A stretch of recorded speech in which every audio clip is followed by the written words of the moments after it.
This is the fourth judgment being handed down by the court today. It's in the case of the Queen on the application of A and Secretary of State for the Home Department.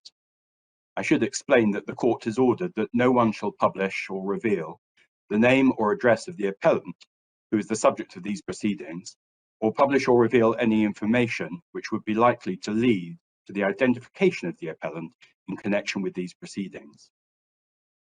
This appeal is concerned with judicial review of the contents of a policy document issued by the Secretary of State. The policy in this case sets out the Child Sex Offender Disclosure Scheme.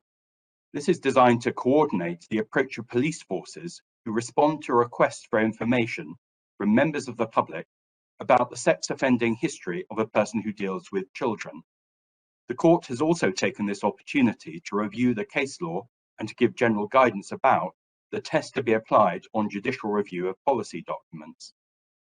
The scheme is part of a framework of procedures governing the management of child sex offenders in the community, where they have completed their sentences and have been released from prison. The procedures are designed to ensure the safety of children, while also ensuring that those subject to them are treated fairly. An issue arises when a member of the public asks the police about an individual having contact with children, whether they have a relevant offending history. To what extent should the police give the individual an opportunity to make representations about whether and how to make disclosure in case there is a risk to them in doing so?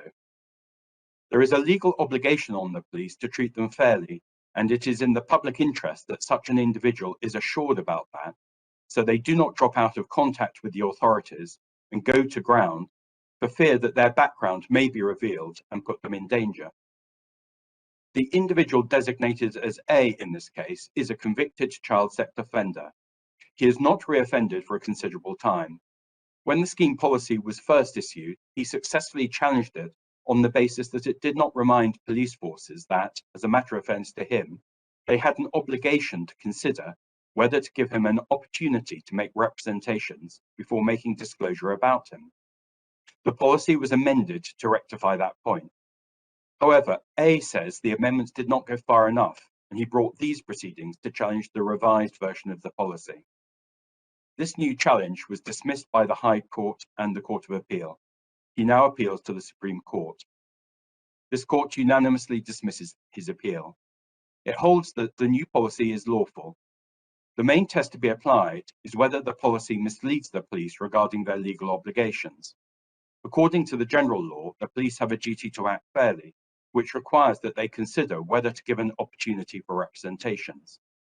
Whether representations are required depends on the circumstances.